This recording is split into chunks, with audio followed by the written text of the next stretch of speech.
Very good morning student.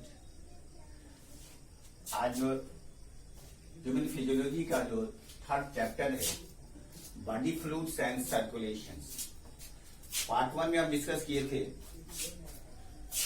कि blood क्या है, ब्लड का कंपोनेंट्स कौन कौन सा है।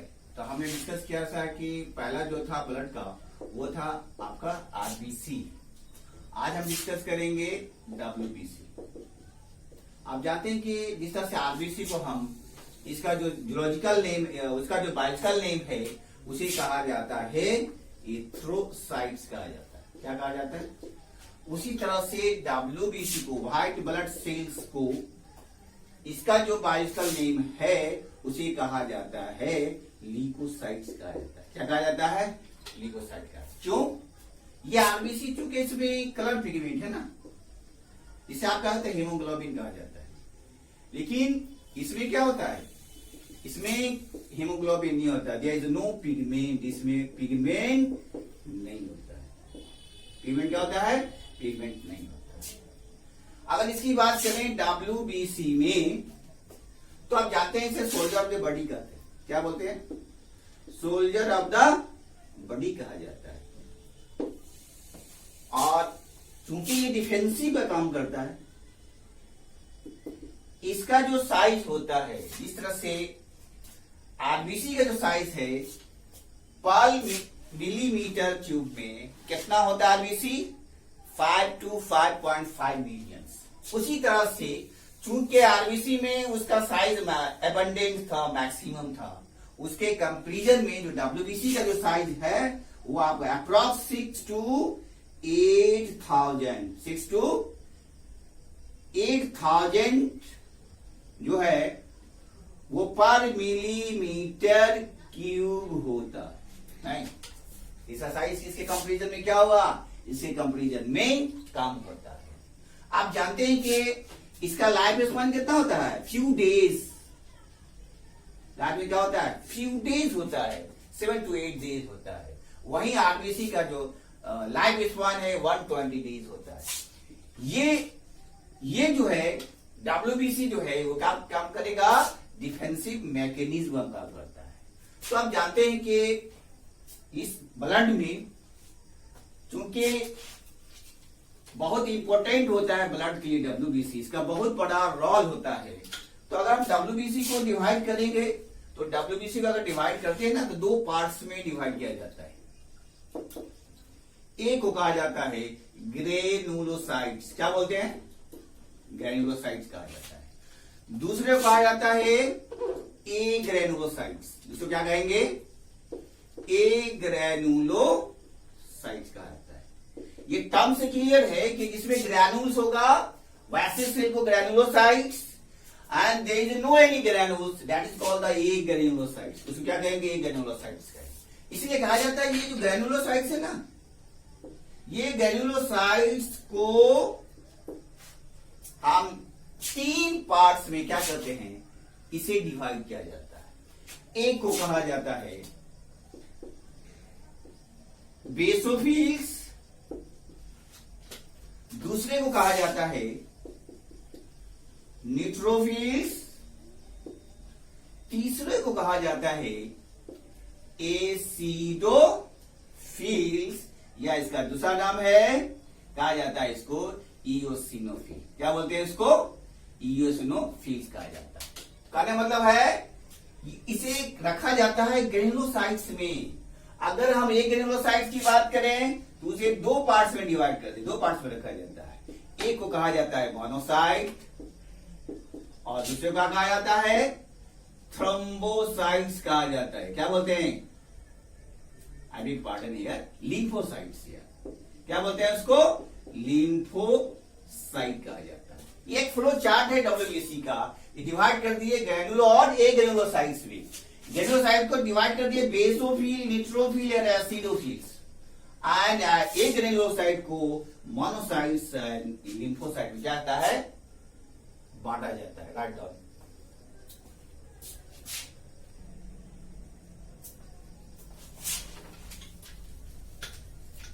चलिए अब स्टार्ट करते हैं ग्रेनुलोसाइट्स का। क्या पहला आप जानते हैं ना कि जब इसे एक्सपेरिमेंट किया गया था लैब में, तो उसे स्लाइड पे स्पेयर किया गया था,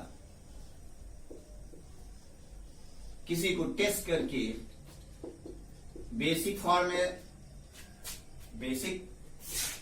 फॉर्म में किसी को क्या किया गया था, न्यूट्रल फॉर्म में, और किसी को एसिड फॉर्म में डाल के क्या किया था, इसका एक्सपेरिमेंट किया गया था। उसमें डाइस डाल के, कलर डाल के उसको एक्सपेरिमेंट शुरू किया। जो बेसिक नेचर था उसे कहा गया बेसोफिल। ये पार्ट किसका है? ये पार्ट से आपको ग्रैनुलोसाइट का पार्ट है। तो जो बेसिक नेचर का होता है उसे बेसोफिल्स कहा जाता है। क्या बोलते हैं? बेसोफिल। जो न्यूट्रल लेवल का होता है उसे कहा जाता है न्यूट्रोफिल्स कहा जाता है। नहीं, जो एसिड नेचर का होता है उसे कहा जाता है एसिडोफिल्स कहा जाता है, या इसका दूसरा नाम है इओसिनोफिल कहा जाता है। आप जानते हैं ना कि परमानेंट स्लाइड बनाने के लिए जो पिगमेंट का यूज किया जाता है, जो डाइस का यूज किया जाता है वो होता है इओसिन और हीमेटोजाइलिन। ये डाइस है जो परमानेंट स्लाइड जो बनाया जाता है उसमें इसका यूज किया जाता है। तो आप एक चीज जान लीजिए, पहला क्या है? बेसोफिल। दूसरा क्या है? न्यूट्रोफिल। तीसरा है एसिडोफिल। आप जानते हैं ये न्यूट्रोफिल की बात कर रहे हैं, ये एबंडेंट होता है WBC में, क्योंकि इसका जो साइज होता है वो, इसका जो परसेंटेज होता है 60 to 65%। इसे आप अंदाज लगा सकते हैं ना, इसका साइज क्या होगा? ज्यादा होगा। इसका कहा जाए तो इससे कम होगा। सबसे कम क्या होगा? एसिडोफिल का। तो न्यूट्रोफिल की बात करें, ये न्यूट्रोफिल्स ये डिफेंस का काम करता है हमारे बॉडी में। क्या काम करेगा? ये डिफेंसिव का काम करता है। क्यों? आप जानते हैं ये न्यूट्रोफिल होता है ना, तो ये न्यूट्रोफिल होता है 3 to 6 लो में डिवाइड होता है। अगर इसकी बात करें ना, ये मान लीजिए कि WBC है। आप जानते हैं WBC का होता है? न्यूक्लियस होता है। ये आप जानते हैं कि ये 3 लोब्स है। ये 3 लोब्स में तो 6 लो में क्या होता है? ये डिवाइड किया जाता है। किसको? न्यूट्रोफिल्स को। दूसरी बात है, एक एग्जांपल देखें, चूंकि डिफेंसिव मैकेनिज्म काम करता है। अगर आपके बॉडी, मान लीजिए आपके स्किन में क्या होता है, कोई बैक्टीरिया इन्फेक्ट किया, तो बैक्टीरिया इन्फेक्ट करेगा। मान लीजिए कि ये स्किन है, आपका स्किन भी क्या है? प्रोटेक्टिव। ये प्रोटेक्टिव ऑर्गन होता है स्किन। जो बैक्टीरिया इन किया तो बैक्टीरिया इनके आपके स्किन में अंदर, सेल के अंदर जाएगा। नहीं, वो इन्फेक्ट किया तो वो आप समझते कट गया, वो कटता नहीं है। वो वहां क्या होता है? कटने के बाद इन्फ्लामेशन होता है, इंजुरी होता है। इसको आप क्या कहते हैं? इसे इन्फेक्शन कहा जाता है। वहां जो कटने के प्रोसेस को क्या कहते हैं? इन्फेक्शन क्या होता है। ये हो सकता है कि डिजीज कॉज कर सकते, तो उसे डिजीज कॉज होता है। तो अगर वो बैक्टीरिया इंजेक्ट किया या इन किया, तो आप जानते हैं कि इसके सेल में क्या होता है? जब वो ब्लड में इन करेगा तो आप जानते हैं कि इसमें क्या होता है? तो कौन सा होता है? वहां पे होता है आपका न्यूट्रोफिल्स। जो न्यूट्रोफिल क्या करता है? जो न्यूट्रोफिल्स इसको इंगल्फ कर जाता है, ऐसे प्रोसेस को कहा जाता है फाइगोसाइटोसिस कहा जाता है। क्या कहा जाता है? फाइगोसाइटोसिस बोलते हैं। जो इंगल्फ करता है बैक्टीरिया। तो ये जानते हैं कि ये जो आपका जो न्यूट्रोफिल्स है, वो न्यूट्रोफिल्स का क्या करेगा? ये न्यूट्रोफिल्स, मतलब ये एक्सप्लेनेशन न्यूट्रोफिल की बात कर रहे हैं। ये जो न्यूट्रोफिल्स है क्या काम करेगा? ये काम करता है आपको डिफेंसिव में। उसमें 3 to 6 लोब्स होते हैं। वो किस तरह से बैक्टीरिया इन्फेक्ट करता है, वहां इन्फ्लामेशन होता है। इस तरह से हार्ट में इन्फ्लामेशन होता है, उसे हेपेटाइटिस कहा जाता है। ये लीवर में इन्फ्लामेशन होता है, उसे हेपेटाइटिस कहा जाता है। ब्रेन में जो इन्फ्लामेशन या इन्फेक्शन होता है उसे मेनिंजाइटिस। टिस का फॉर्म ही होता है, टिस का मतलब ही होता है इन्फ्लामेशन या इन्फेक्शन। राइट।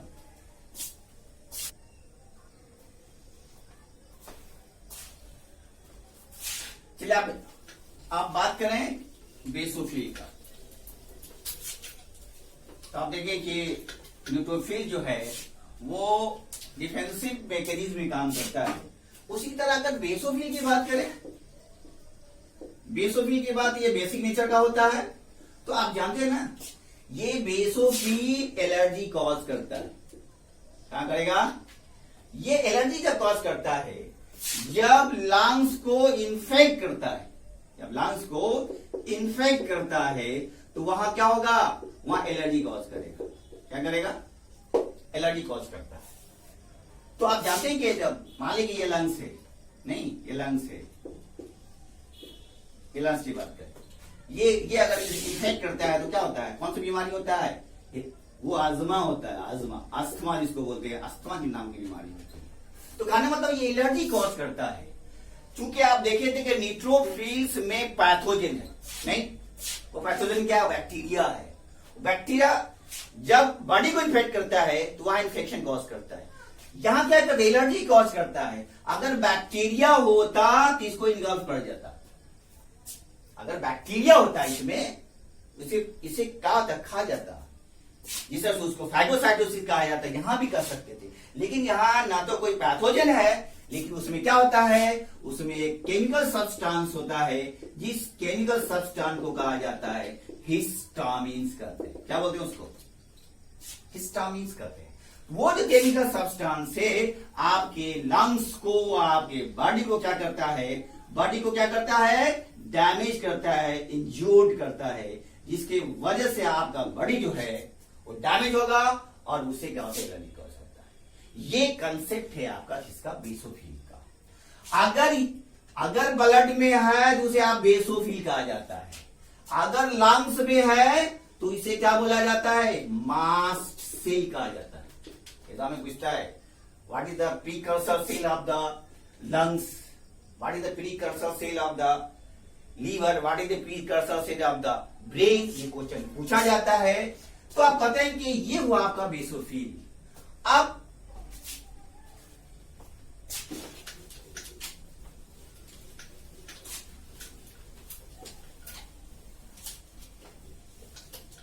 बात करें एसिडोफिल की।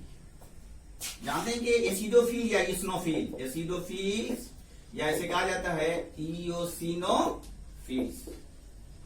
आप जानते हैं कि ठीक सेम न्यूट्रोफिल्स के तरह, सेम न्यूट्रोफिल्स के तरह इसका परसेंट सबसे लिस्ट अमाउंट होता है, 2-3% के आसपास। तो ये भी क्या करता है? क्योंकि आप जानते हैं कि पूरा WBC जो है वो डिफेंसिव मैकेनिज्म में काम करेगा, तो ये भी जो एसिडोफिल है इसका रोल बहुत कम होता है, लेकिन वो काम क्या करता है? Defensive mechanism. अब हम डिस्कस करेंगे ग्रेनुलोसाइट के बाद WBC का जो सेकंड पार्ट है, सेकंड टाइप है, उसे कहा जाता है ए ग्रेनुलोसाइट्स। क्या बोलते हैं? ए ग्रेनुलोसाइट्स। ए ग्रेनुलोसाइट किसको कहा गया था? इसमें विदाउट ग्रैनुल्स हो। इसे डिवाइड कर दिया दो पार्ट्स में। एक को कहते हैं मोनोसाइट्स, दूसरे क्या कहते हैं? लिम्फोसाइट्स। लिम्फोसाइट कहा जाता है। तो मोनोसाइट और लिम्फोसाइट्स। मोनोसाइट किसको कहेंगे? कहा जाएगा कि न्यूट्रोफिल्स प्लस एसिडोफिल या इस्नोफिल, ये मिलके बनाता है आपको मोनोसाइट्स बनाता है। जो मतलब ये है, जो काम न्यूट्रोफिल का होता है, जो काम एसिडोफिल का होता है, वही फंक्शन होता है क्या चीज? मोनोसाइट्स का। ये भी मोनोसाइट जो है, ये मोनोसाइट जो है ये डिफेंसिव में काम करता है। इसमें काम करेगा? डिफेंसिव में काम करेगा। मोनोसाइट क्या काम करेगा? डिफेंसिव में काम करता है। अगर ये ब्लड में है तो उसे आप मोनोसाइट करते हैं, नहीं। अगर लीवर में तो क्या कहेंगे? अगर लीवर के सेल्स में है तो इस लीवर के सेल में इसे कहा जाता है कफर सेल्स। क्या बोलते हैं? कफर सेल्स कहा जाता है। अगर ये ब्रेन में है तो इसका नाम चेंज हो जाता है, इसे क्या कहता है? ग्लाइल सेल कहा जाता है, नहीं। What is the precursor cell of the brain, what is the precursor cell of the liver? Kupffer cell is the right answer. Option में रहेगा। तो अगर लिवर की बात करें तो वहां कफर यूज किया जाएगा, अगर ब्रेन की बात करें वो ग्लैल का यूज किया जाएगा, अगर लंग्स की बात करें वहां मास्ट सेल की बात करेंगे। तो ये है आपका मोनोसाइट की बात करें तो मोनोसाइट भी ये जो प्रोसेस होता है जब पैथोजन इन करेगा तो वहां उस पैथोजन को क्या इनगल्फ करेगा, वैसे प्रोसेस को फाइगोसाइटोसिस करते हैं। जिस तरह से हम न्यूट्रोफिल्स में कहा गया उसी तरह से मोनोसाइट्स में कहा गया। आप देखेंगे लिम्फोसाइट्स तो आप जानते हैं, राइट डाउन,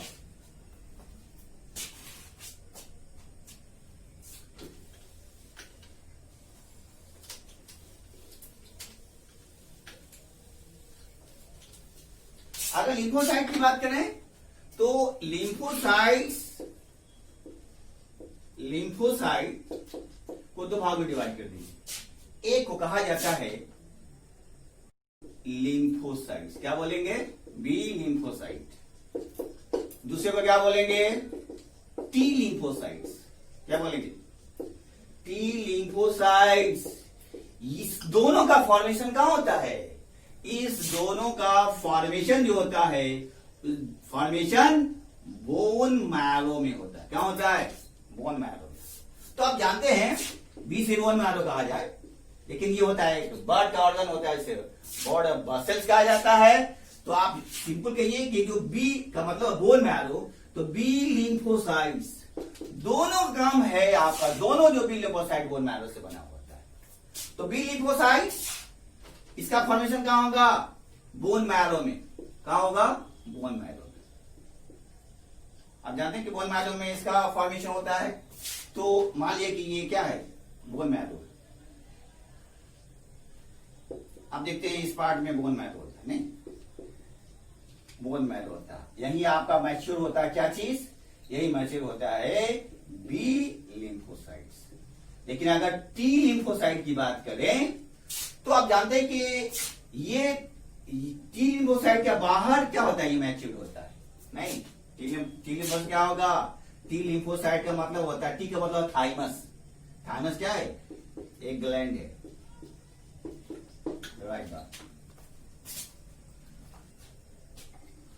तो देखा यहां पे कि ये जो है टी लिम्फोसाइट जो है वो कहां मैच्योर होता है, थाइमस में। ये जो बोन है ना, बोन में क्या होता है, स्टर्नम होता है, रिब्स होता है, यही पर क्या होता है, थाइमस ग्लैंड होता है। तो यही जाके क्या होता है, ये मैच्योर करता है, इसीलिए इसे क्या कहा जाता है, टी लिम्फोसाइट कहा जाता है। ये कंसेप्ट है आपका डब्ल्यूबीसी का। तो देखिए डब्ल्यूबीसी का लास्ट जो कंपोनेंट है वो है आपका प्लेटलेट्स।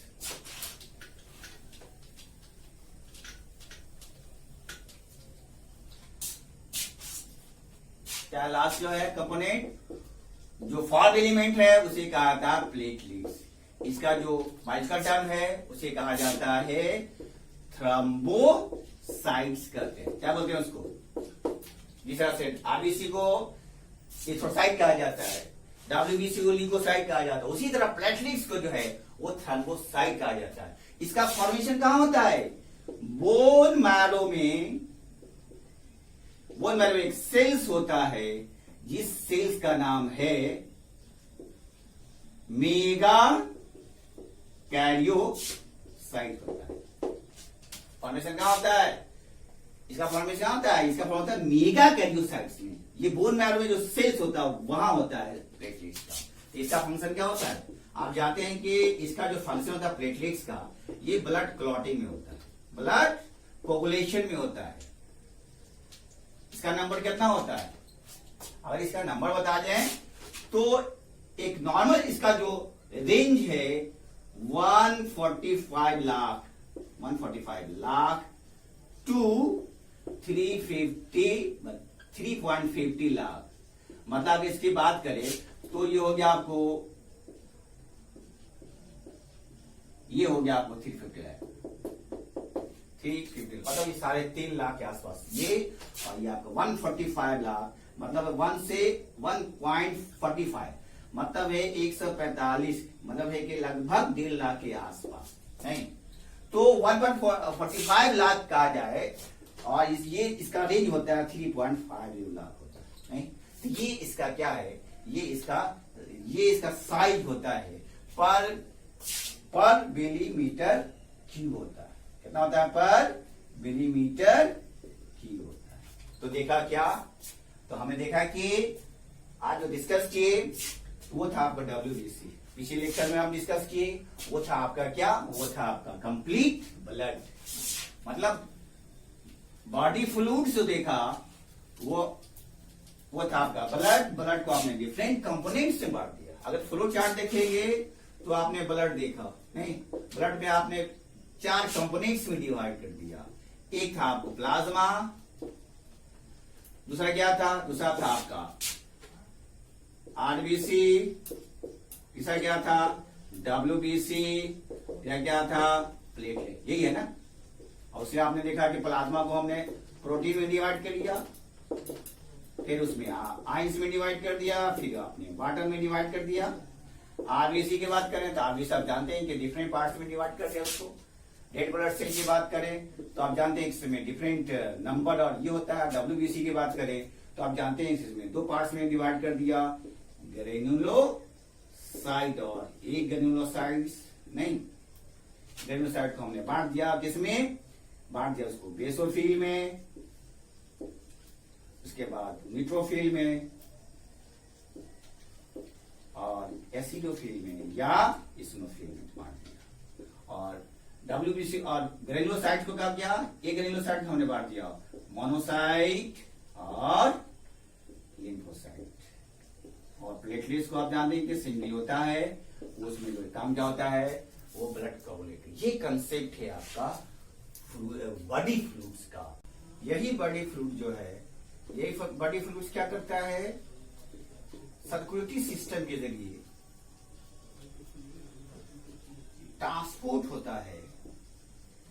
जो आपको पढ़ना है हार्ट, इसके बाद क्या पढ़ना है?